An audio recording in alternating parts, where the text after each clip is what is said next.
at this beautiful, picturesque resort right along the Billingsley Creek, which comes off of the Snake River in Idaho.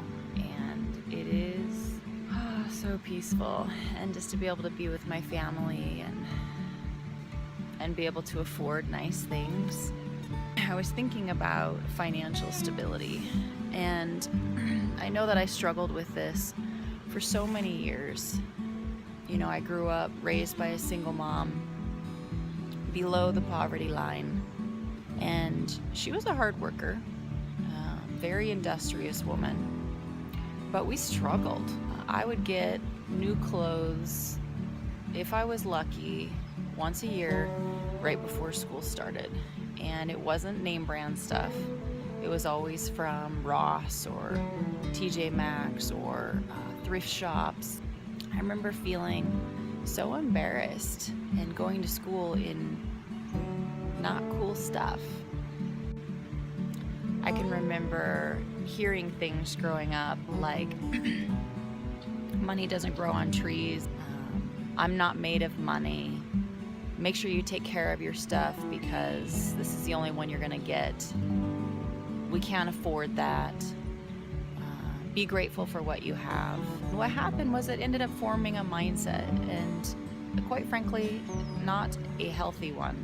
Why didn't my mom say to me, well, honey, if that's something that you really want, go work hard for it and go get it. And I know that you can do that. And here's some ideas on how you can do that. I definitely grew up with a poverty mentality, and it affected every adult choice in my life until I decided to change that. And so I thought, well, I'm destined to live a life of poverty. I thought that the only way out of poverty was to be super smart, you know, to be an engineer, to be a doctor, to be an attorney.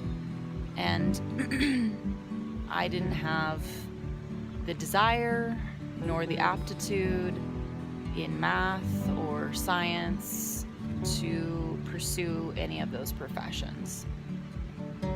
So I went to college. I picked psychology. And what's so crazy to me is I spent $30,000 on a liberal arts degree. And I graduated in 7 years because I kept stopping and starting again.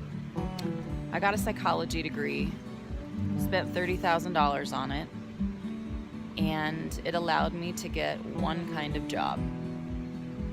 And while I was grateful for that job, I think about those 7 years that I could have used during that time to be self-educating if I had known what self-education was.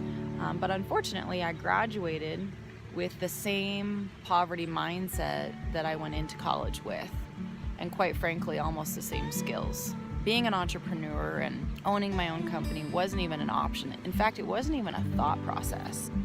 I believe that we are where we're at because of our skill sets and our mindsets, and that those only change when we're exposed to other skill sets and mindsets. There's just so many rules that equate education with finances, and I absolutely radically disagree, with a few exceptions. I think that financial stability comes from, number one, realizing that you're not. You know, when you have overdraft fees like I did, you know, when you get your first credit card bill and you realize, holy moly, I spent $4,000 in a month because I didn't actually have the cash in my hands. You know, I think the greatest course that helped me was probably Dave Ramsey. I read his book, Total Money Makeover, and it just opened my eyes to basic budgeting.